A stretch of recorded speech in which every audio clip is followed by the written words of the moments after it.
पूज्य स्वामी जी को सादर प्रणिपात एवं सभी आत्मीय साधकों को प्रणाम।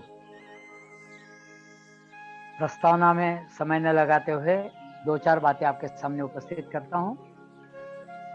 बिल्कुल अस्तित्व के आरंभ से ही मनुष्य को अज्ञात के प्रति लगाव है, अज्ञात को जानने की मन में लगन है और सदैव उसकी तरफ उसका खिंचाव रहा है। विश्व की रचना के संबंध में मनुष्य के मन में अपार कुतूहल रहा है। ऋतु चक्र, आकाश में दिखने वाले असंख्य तारे, ग्रह, नक्षत्र आदि, उनका परस्पर संबंध, इस जैसे अनेक विषयों के अवलोकन से भौतिक विज्ञान का जन्म हुआ। लेकिन इस बाह्यगामी प्रेरणा के साथ ही सतत जो मनुष्य के मन में जो आस रही, प्यास रही, तृष्णा रही और अनुभूति प्राप्त करने की लालसा रही, वह भी उतनी ही प्राचीन है।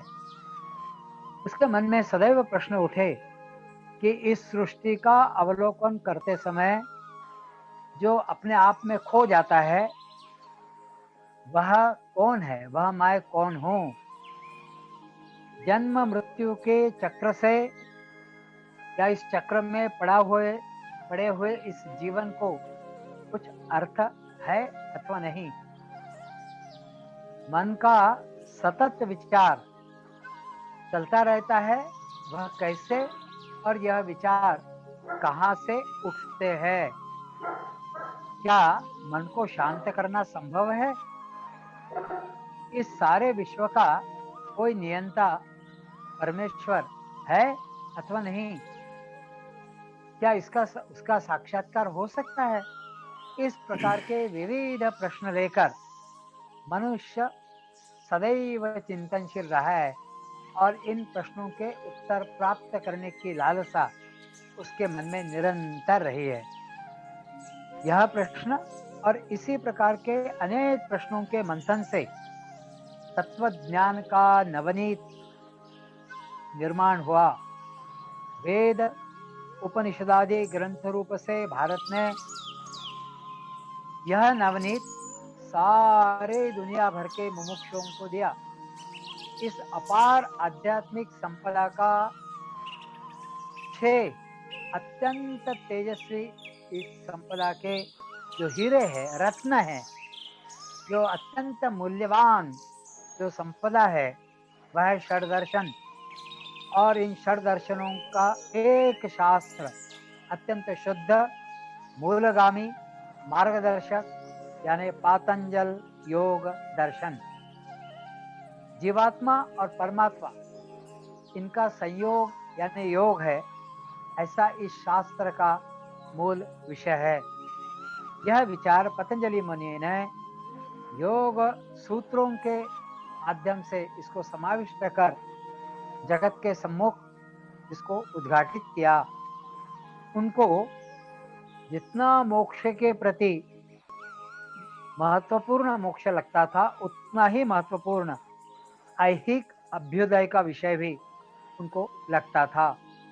तो पातंजल योग दर्शन का अभ्यास करना, इसका वास्तविक अर्थ योग साधना करना यह होता है। कारण यह एक प्रायोगिक विज्ञान है, केवल कुतूहल नहीं। तो बौद्धिक भूख का शमन करने के लिए योग शास्त्र का अभ्यास करना बहुत लाभदायक नहीं, लेकिन ऐसी चर्चा के कारण अभ्यास करने की प्रेरणा प्राप्त होती है। इस आशा से हम लोगों ने भी पातंजल योग दर्शन का अभ्यास, उसकी चर्चा, उसको जानने की प्रक्रिया अपनाई। इस पातंजल योग दर्शन के, जैसा कि पूर्व में बताया जा चुका है, 4 पाद, समाधि पाद, साधन पाद, विभूति पाद, कैवल्य पाद, ये हम सब लोग जानते हैं। और इन सभी के द्वारा अंततोगत्वा कैवल्य की जो अवस्था है या मोक्ष अथवा मुक्ति की या तदा द्रष्टु स्वरूपे अवस्थानम की जो अवस्था है वह सिद्ध करने की चर्चा इन 195 सूत्रों के माध्यम से की गई है। पातंजलि योग को राजयोग अथवा अष्टांग योग ऐसा भी कहा जाता है। यम नियम आसन प्राणायाम प्रत्याहार धारणा ध्यान समाधि, यह 8 अंग एक के बाद एक करने के नहीं है, यह 8 सीढ़ियां नहीं है, तो यह 8 अंग है। तो समग्र व्यक्तित्व के विकास के लिए शारीरिक मानसिक बौद्धिक आध्यात्मिक यह विकास की सर्वांगीण साधना इसके द्वारा हो सकती है। और इस दृष्टि से पतंजलि योग दर्शन में कुछ विषय आए हैं। समाधिपाद, चित्त वृत्ति, अभ्यास व वैराग्य, अंतर यात्रा, ईश्वर प्रणिधान, चित्त विक्षेप, चित्त प्रसादन, समाधि, यह समाधि पाद में आया है। साधन पाद में क्रियायोग, क्लेश, कर्म मीमांसा, गुणातीत भाव, चिति शक्ति, यम नियम या आसन प्राणायाम प्रत्याहार, यह साधन पाद में समाविष्ट किया गया। विभूति पाद अंतरंग योग, अंतरंगापार योग, परिणाम सिद्धि विभूति, भोग व अपवर्ग, भूतेन्द्रिय जय और विवेकज ज्ञानम, यह विभूति पाद में समाहित है। और कैवल्य पाद में उत्क्रांति, कर्म सिद्धांत, बोध ज्ञान अनुभव, साक्षी भाव, धर्म मेघ समाधि और कैवल्य, इसकी चर्चा की गई है। मूल रूप से 195 सूत्रों के अंतर्गत इतना सारगर्भित यह शास्त्र सभी मुमुक्षु जो इसके संपर्क में आएगा, जो इसको अपने जीवन में उतारेगा, वह अंततगत्वा उस कैवल्य तक अथवा समाधि अवस्था तक वह निश्चित रूप से पहुंचेगा। इसकी लगभग गारंटी यह शास्त्र देता है। आप सब लोगों ने इतने दिनों तक यह शास्त्र सुना, इसलिए मैं हृदय से आप सब लोगों को धन्यवाद देता हूं। और आप इस मार्ग के पथिक है। ईश्वर आप सबको सद्बुद्धि देकर इस मार्ग पर सदैव चलने की प्रेरणा देता रहे, यह ईश्वर चरणों में प्रार्थना करते हुए स्वामी स्वरात्मानंद जी को भी प्रणाम करते हुए मैं अपनी वाणी को यहीं पर विराम देता हूं। आप सबको धन्यवाद देता हूं। गुरुर्ब्रह्मा गुरुर्विष्णु गुरुर्देवो महेश्वरः, गुरुः साक्षात् परं ब्रह्म तस्मै श्री गुरवे नमः। आप सब श्रोता जनों को और अदिल जी को मेरा नमस्कार। श्री मोहन जी की स्मृति में योग सूत्र के ऊपर जो व्याख्यान माला का आयोजन किया गया था, उसका सुचारू रूप से समापन हो रहा है। और मैं सब श्रोताओं को अभिनंदन देता हूं और अनिल जी को भी खास अभिनंदन कि उन्होंने सब श्रोताओं को लाभान्वित किया। आप सब लोगों ने ये बात तो जरूर सुनी होगी कि योग का अर्थ खाली आसन प्राणायाम करना वो नहीं है, वो तो आपको बताया ही होगा, पहले ही बताया जाता है।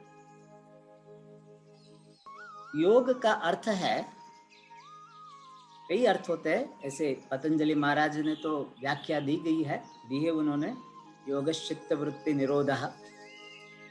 किंतु वर्तमान परिप्रेक्ष्य में देखे तो जैसे कई बार आपने भी सुना होगा कि योग एक आध्यात्मिक व्यक्ति की जीवन शैली है। It's a lifestyle of a spiritual person. और ये सर्वांगी विकास के लिए एक जीवन शैली जो पतंजलि महाराज ने बताई गई, उसको हम योग कह सकते हैं। और मुख्य रूप से उठ के उसके 8 अंग बताए जाते हैं। यम, नियम, आसन, प्राणायाम, प्रत्याहार, धारणा, ध्यान, समाधि। कोई कोई आचार्य लोग उसका इस प्रकार विभाजन करते हैं कि पहले जो 4 अंग है, यम, नियम, आसन और प्राणायाम, उसको हठ योग कहते हैं, और प्रत्याहार, धारणा, ध्यान, समाधि उसको राजयोग कहते हैं। और उसकी शुरुआत होती है अपने जीवन को संयमित करने से। यम का अर्थ होता है संयमन करना। तो जीवन में पहले संयम आना चाहिए, बाद में ही आसन प्राणायाम हमारे लिए इफेक्टिव, फलदायी होगा। और ये सब उनके लिए है जिसके जीवन में आध्यात्मिकता है। और ये आध्यात्मिक शब्द आपने बहुत बार सुना होगा, तो मैं सोचा आज आपको थोड़ा आध्यात्मिक क्या है, आध्यात्मिकता क्या है, इसके बारे में थोड़ा बताऊंगा। लोगों के मन में कई सारे ख्याल है कि आध्यात्मिक होना का अर्थ क्या है। कोई कोई लोग समझते कि दाढ़ी बढ़ाना, बस आप दाढ़ी बढ़ाते हैं तो मतलब ये आध्यात्मिक हो गया। कोई ये गेरुआ वस्त्र पहन लेता है, केसरी वस्त्र पहन लेता है तो बोले आध्यात्मिक हो गया। कोई व्यक्ति घर से आश्रम में चला जाता है, बोले आध्यात्मिक हो गया। रुद्राक्ष माला पहनने लगता है, भस्म पहनने लगता है, चंदन लगा लेता है तो आध्यात्मिक हो गया। तो प्रायः करके लोगों की मान्यता आध्यात्मिकता के बारे में बहुत बहुत ये सुपरफिशियल, बहुत ऊपर ऊपर की है। लोग समझते हैं कि वही आध्यात्मिक हो गया। वास्तव में ये सब चीज आध्यात्मिकता नहीं है। आश्रम में चले जाना, माला पहनना, दाढ़ी बढ़ाना, सफेद वस्त्र या ये गेरुआ वस्त्र पहनना, ये आध्यात्मिकता नहीं है। हाँ, आध्यात्मिक व्यक्ति ये सब कुछ कर सकता है, लेकिन ये सब करने से व्यक्ति आध्यात्मिक नहीं बनता है। तो आध्यात्मिकता क्या है? आध्यात्मिक शब्द का अर्थ होता है जो आत्म संबंधी है, उसको आध्यात्मिक कहा जाता है। ये शब्द है जो व्याकरण समझते हैं उनको मालूम है कि आध्यात्मिक शब्द अध्यात्म से बना है, और अध्यात्म का अर्थ होता है आत्मनि इति अध्यात्मम। जो आत्म संबंधी है उसको आध्यात्मिक कहा जाता है। और ये शब्द का महत्व समझने के लिए हमको हमारे जीवन का विश्लेषण करना उपयोगी होगा। हमारे जीवन का जो यूनिट है, एकम, एकम ही कहते हैं ना अनिल जी, यूनिट को हिंदी में है, यूनिट को एकम ही कहते हैं ना। जी हाँ, एकम ही। हाँ, एक। तो यूनिट ऑफ लाइफ, अभी क्यों है कि मैं हिंदी में बोलने की आदत मेरी कम हो गई, यहाँ मुझे पाठ चलता है, अंग्रेजी में पाठ चलता है। तो जीवन का यूनिट एकम है, वह है अनुभव। तो अनुभव का हम विश्लेषण करें तो उसके अंदर 2 फैक्टर्स है, 2 चीजें हैं। एक है अनुभव का विषय और ये अनुभव करने वाला मैं। प्रायः करके लोगों का अभिगम, अप्रोच यही रहता है कि अगर मैं अनुभव का जो विषय है उसकी क्वालिटी बढ़ाऊंगा तो मेरा अनुभव अच्छा होगा, मेरा जीवन अच्छा होगा। तो प्रायः करके लोगों का जो अभिगम है वो अनुभव के विषय को सुधारने का होता है।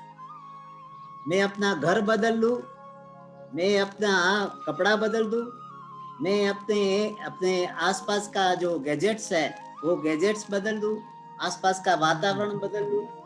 कोई लोग तो अभी पति भी बदल देते हैं, क्योंकि कोई पति बदलने से हम ठीक हो जाएंगे, पति बदलने से ठीक हो जाएंगे। तो लोगों को लगता है कि अनुभव का विषय अगर बदल जाता है, अच्छा होता है, सुधर जाता है, तो मेरा अनुभव अच्छा हो जाएगा। और थोड़ी मात्रा में वो सही भी है कि हमारा अनुभव का विषय की क्वालिटी बढ़ती है तो हमारा अनुभव अच्छा होता है। लेकिन ये जो अप्रोच है वो हमेशा सफल नहीं होता है।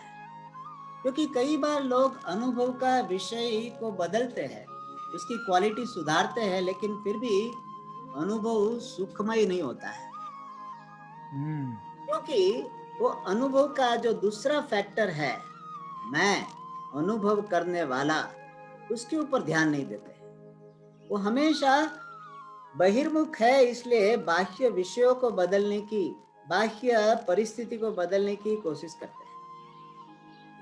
तो जो व्यक्ति ये समझ जाता है, जो व्यक्ति के मन में ये बात बैठ जाती है कि मेरी सुख, शांति और सुरक्षा वास्तव में जगत के विषय पर आधारित नहीं है, लेकिन मेरी अपनी समझ, अपने बारे में, जगत के बारे में समझ, और मेरी जगत के प्रति और अपने प्रति जो भावना है, एटीट्यूड, उसके आधार पर मेरा अनुभव सुखी या दुखी हो सकता है।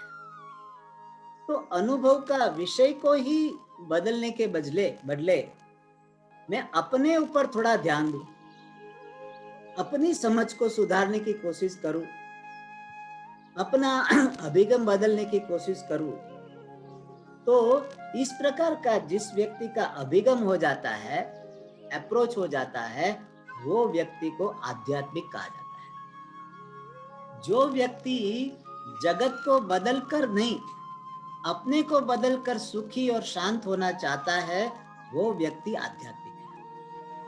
ये आध्यात्मिकता की व्याख्या है।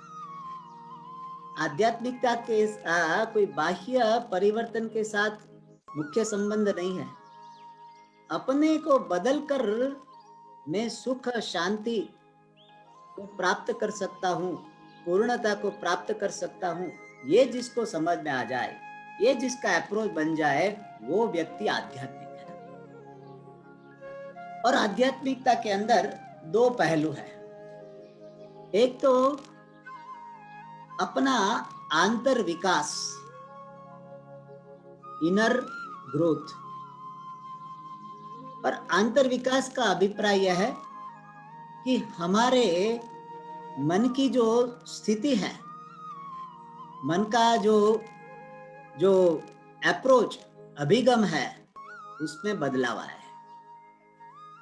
मन की जो जगत को देखने की दृष्टि है, अपने को देखने की दृष्टि है, उसमें बदलाव आया है।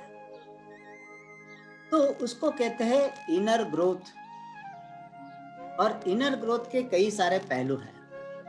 एक पहलू तो यह है कि जो व्यक्ति का आंतर विकास हुआ है, वो व्यक्ति वास्तववादी हो जाएगा।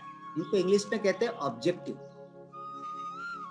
इसका अभिप्राय यह है कि वो प्रत्येक व्यक्ति को, प्रत्येक परिस्थिति को, प्रत्येक विषय को जैसा है वैसा देखेंगे। प्राय करके क्या होता है कि हम व्यक्ति जैसा है ऐसा नहीं देखते। हम अपने चश्मा, कलर्ड चश्मा लगा के व्यक्ति को देखते हैं, पदार्थ को देखते हैं, परिस्थिति को देखते हैं, तो उसको कहा जाता है सब्जेक्टिविटी। मतलब कि हम अपना प्रक्षेप कर देते हैं, अपनी क्या ये व्यक्तिगत विचारणा को जगत के ऊपर थोप देते हैं। ऑब्जेक्टिविटी का अर्थ यह है कि जैसी है वैसे देखें। जैसे पैसा है, वो क्या अनर्थ का कारण है, या पैसा है वो सब कुछ है? दोनों गलत है। जो व्यक्ति ऐसा समझता है कि पैसा ही सब दुख का मूल है, वो भी ठीक नहीं है, क्योंकि पैसे में न दुख है न सुख है। जो व्यक्ति पैसे को सर्वस्व समझता है, वो भी वास्तववादी नहीं है। और जो व्यक्ति पैसा ही सब दुखों का जड़ है, वो समझता है, वो भी वास्तववादी नहीं है। पैसे में कुछ सामर्थ्य है, बाइंग पावर है, खरीदने की शक्ति है। पैसे के कारण अमुक चीज हमारे लिए सुलभ हो जाती है, सरल हो जाती है, तो ये पैसे का महत्व है। लेकिन पैसे से मेरा पूरा जीवन बन जाएगा, वो मेरा सुपर इम्पोजिशन है, मेरा आरोप है। तो वास्तववादी दृष्टि है, जो पैसा है, जो भी सामर्थ्य पैसा में है वो देखे, और जो नहीं है वो ना देखे। तो ऑब्जेक्टिविटी वो एक पहला लक्षण है। इसी प्रकार सब चीज में संबंध भी सर्वस्व नहीं है और संबंध व्यर्थ भी नहीं है। कोई भी चीज जैसी है वैसे देखना, उसको कहा जाता है वास्तव लक्षी दृष्टि। दूसरी चीज जो आंतर विकास की एक पहलू है वह है आत्म स्वीकार। कई लोग अपने को बहुत कोसते हैं, मैं तो एकदम बेकार हूं, मैं तो कुछ भी नहीं कर सकता, कुछ भी नहीं कर सकती, मैं तो हमेशा निष्फल ही रहती हूँ, निष्फल ही रहता हूँ, मेरा तो जीवन क्या है, आई एम यूजलेस फेलो, मेरे में कुछ भी नहीं है। तो ये आत्म तिरस्कार हो गया। और जो परिपक्व व्यक्ति है, आंतर विकास जिसका हुआ है, वो व्यक्ति अपना स्वीकार करता है। If you cannot accept yourself, you cannot accept the world. अगर आप अपना स्वीकार नहीं कर सकते हैं तो दुनिया में किसी का वास्तव स्वीकार नहीं कर सकते। Charity begins at home. कोई भी अच्छी चीज की शुरुआत अपने से होती है। तो आप अगर चाहते हैं कि आपके द्वारा जगत का स्वीकार हो, तो पहले आप अपना स्वीकार करना सीखें।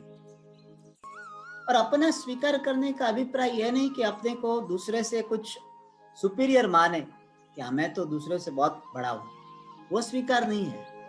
मैं किसी से ऊंचा भी नहीं हूं, किसी से नीचा भी नहीं हूं। मैं भगवान का एक अद्भुत सर्जन हूं, यूनिक क्रिएशन, भगवान का अद्वितीय सर्जन हूं।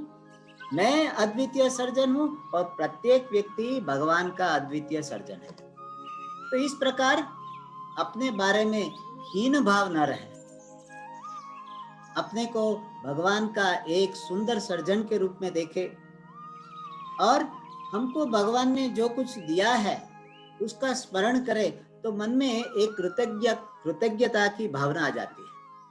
और जितना हमारा कृतज्ञता का भाव बढ़ता है, इतना आत्म स्वीकार बढ़ता है। और जीवन में आगे बढ़ने के लिए आत्म स्वीकार बहुत उपयोगी है। सुखी होने के लिए, शांत होने के लिए बहुत उपयोगी है। तो ये आत्म स्वीकार हो। और आत्म स्वीकार के लिए एक इम्पोर्टेंट, ये महत्वपूर्ण शर्त यह है कि हम किसी के साथ कंपैरिजन मत करें।